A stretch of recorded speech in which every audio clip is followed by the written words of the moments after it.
Hi, I want to talk about understanding and the nature of understanding and what the essence of understanding is. Because understanding is something we aim for, everyone. We want to understand things. My claim is that understanding has to do with the ability to change your perspective. If you don't have that, you don't have understanding. So that is my claim. And I want to focus on mathematics. Many of us think of mathematics as addition, subtraction, multiplication, division, fractions, percent, geometry, algebra, all that stuff. But actually, I want to talk about the essence of mathematics as well. And my claim is that mathematics has to do with patterns. Behind me, you see a beautiful pattern. And this pattern actually emerges just from drawing circles in a very particular way. So my day-to-day definition of mathematics that I use every day is the following. First of all, it is about finding patterns. And with a pattern, I mean a connection, a structure, some regularity, some rules that govern what we see. Second of all, I think it is about representing these patterns with a language. We make up language if we don't have it. And in mathematics, this is essential. It's also about making assumptions and playing around with these assumptions and just seeing what happens. And we're going to do that very soon. And finally, it's about doing cool stuff. Mathematics enables us to do so many things. So let's have a look at these patterns. If you want to tie a tie knot, there are patterns. Tie knots have names.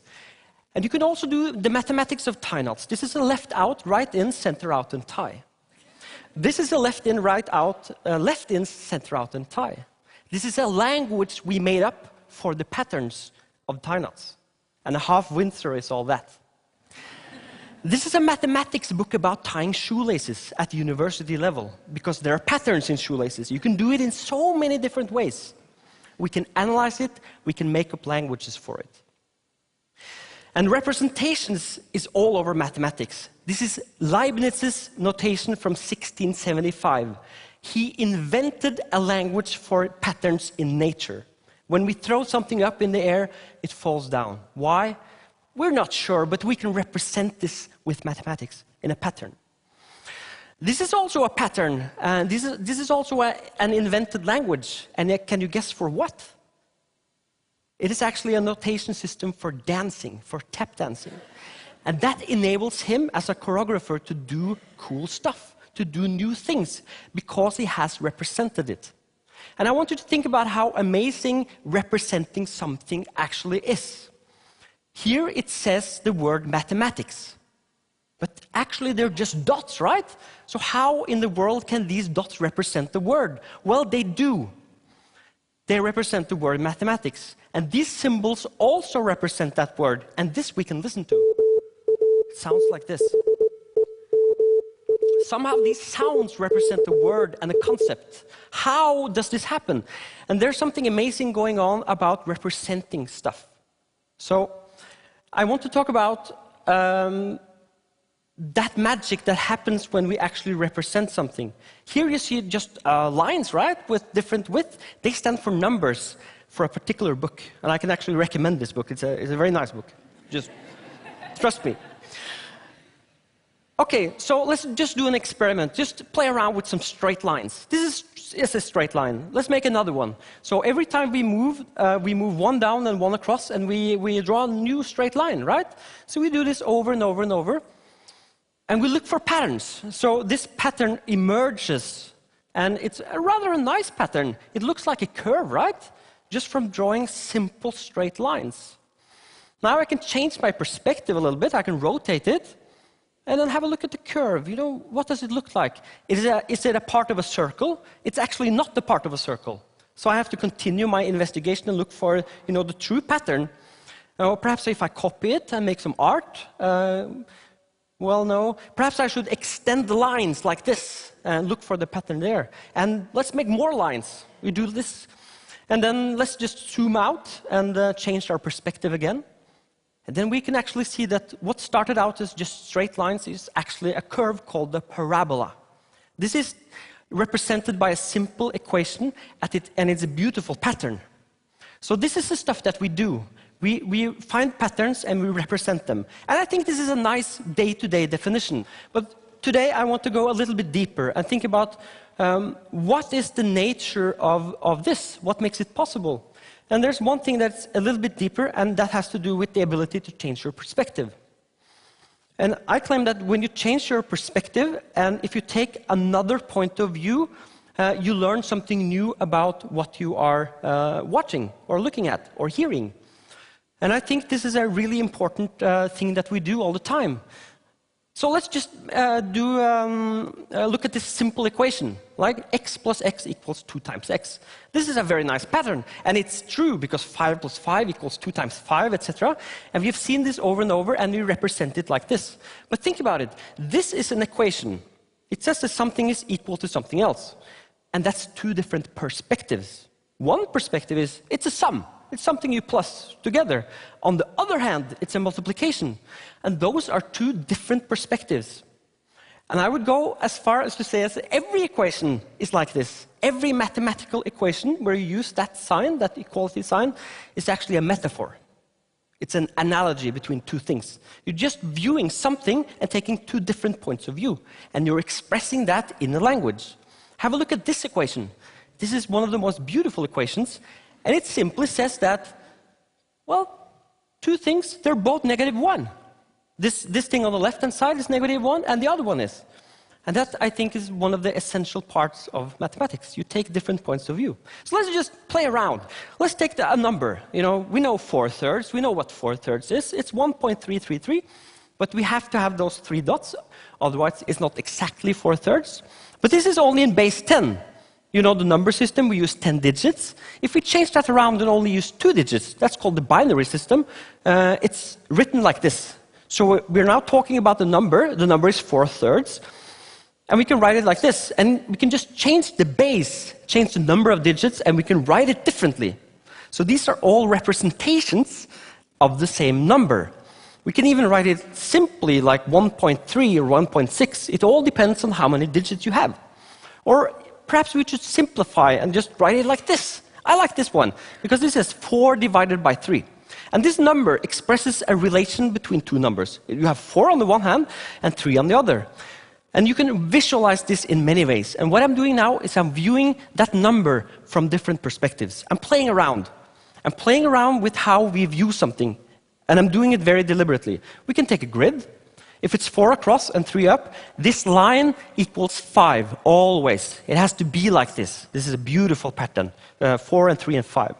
And this rectangle, which is 4 by 3, you've seen a lot of times. This is your average computer screen. 800 by 600 or 1600 by 1200 is the television or a computer screen.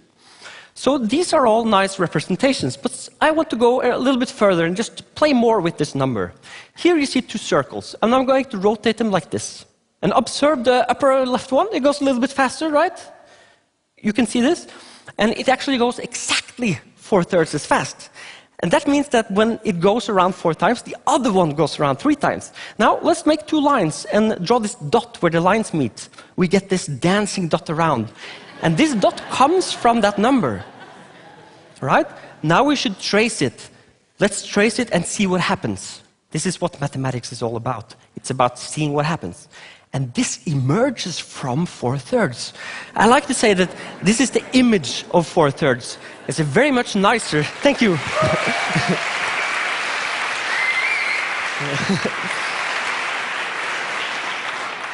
And this is not new. This has been known for a long time.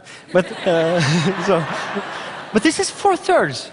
Let's do another experiment. Let's now take a sound. This sound. This is a perfect A, 440 hertz. Let's multiply it by 2. We get this sound. And we play them together. Sounds like this. This is an octave, right? Now we can do this game. We can play a sound, play the same A. We can multiply it by 3/2. This is called what we call a perfect fifth. Sound really nice together. Let's multiply this sound by 4/3, right? What happens? You get this sound. This is the perfect fourth. If the first one is an A, this is a D. They sound like this together. This is the sound of 4/3. What I'm doing now, I'm changing my perspective. I'm just viewing a number from another perspective. I can even do this with rhythms, right? I can take a rhythm and play 3 beats at one time in a period of time. And I can play another sound 4 times in that same space. Okay, sounds kind of boring, but listen to them together. Hey, so I can even make a little hi-hat. Can you hear this? So this is the sound of 4/3. Again, this is as a rhythm. And I can keep doing this and play games with this number. 4/3 is a really great number. I love 4/3. I mean, truly, it's an undervalued number. I mean, so if you take a sphere and look at the volume of the sphere, it's actually 4/3 of some particular cylinder. So 4/3 is in the sphere. It's the volume of the sphere. Okay, so why am I doing all this? Well, I want to talk about what it means to understand something. And what do we mean by understanding something? That's my aim here. And my claim is that you understand something if you have the ability to view it from different perspectives. Let's look at this letter. It's a beautiful R, right? How do you know that? Well, as a matter of fact, you've seen a bunch of R's, and you've generalized and abstracted over all these, and you found a pattern. So you know that this is an R. So what I'm aiming for here is saying something about how understanding and changing your perspective is linked. And I'm a teacher, and I'm a lecturer, and I can actually use this to teach something, because when I give someone else another story, a metaphor, an analogy, if I tell a story from a different point of view, I enable understanding. I make understanding possible, because you have to generalize over everything you see and hear, and if I give you another perspective, that will become easier for you. Let's do a simple example again. This is 4 and 3. This is 4 triangles. So this is also 4/3 in a way. Let's just join them together. Now we're going to play a game. We're going to fold it up into a 3-dimensional structure. I love this. This is a square pyramid, okay? And let's just take 2 of them and just put them together. Okay, so this is what is called the octahedron. It's one of the 5 Platonic solids. Now we can quite literally change our perspective, because we can rotate it around one of the axes and view it from different perspectives. And I can change the axis, and then I can view it from another point of view, but it's the same thing, but it looks a little bit different. And I can do it even one more time, and every time I do this, something else appears. So I'm actually learning more about the object when I change my perspective. I can use this as a tool for creating understanding. I can take 2 of these and just put them together like this and see what happens. And it looks a little bit like the octahedron. But have a look at it. If I spin it around like this, what happens? Well, if you take 2 of these, join them together and spin it around, there's your octahedron. Again, a beautiful structure. If you lay it out flat on the floor, this is the octahedron. This is the graph structure of an octahedron. And you can even, I can continue doing this. You can draw 3 great circles around the octahedron and rotate it around. So actually 3 great circles is related to the octahedron. And if you take a bicycle pump and just pump it up, you can see that this is also a little bit like the octahedron. Do you see what I'm doing here? I am changing the perspective all the time.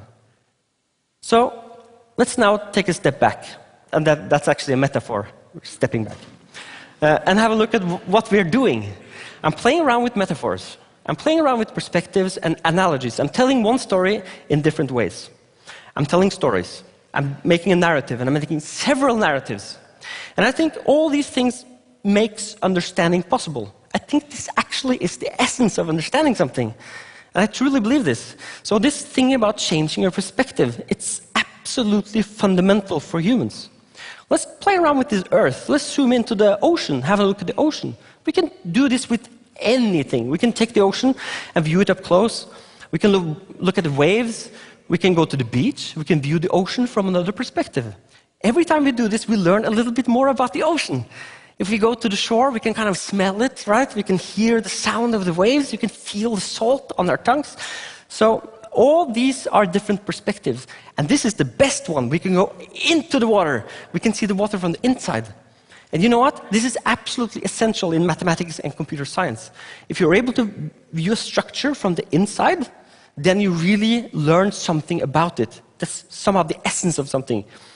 So when we do this, and we're taking this journey into the ocean, we use our imagination. And I think this is one level deeper, and it's actually a requirement for changing your perspective.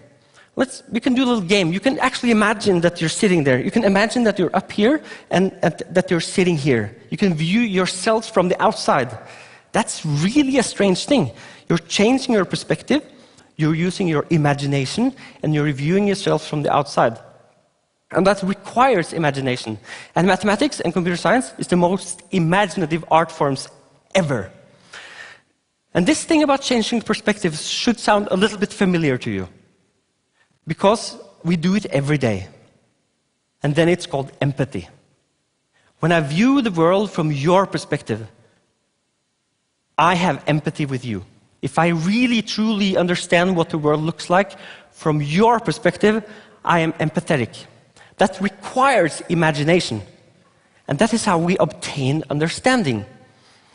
And this is all over mathematics, and this is all over computer science, and there's a really deep connection between empathy and these sciences. So, my conclusion is the following. Understanding something really deeply has to do with the ability to change your perspective. So my advice to you is try to change your perspective. You can just study mathematics. It's a wonderful way to train your brain. Changing your perspective makes your mind more flexible. It makes you open to new things, and it makes you able to understand things. And to use yet another metaphor, have a mind like water. That's nice. Thank you.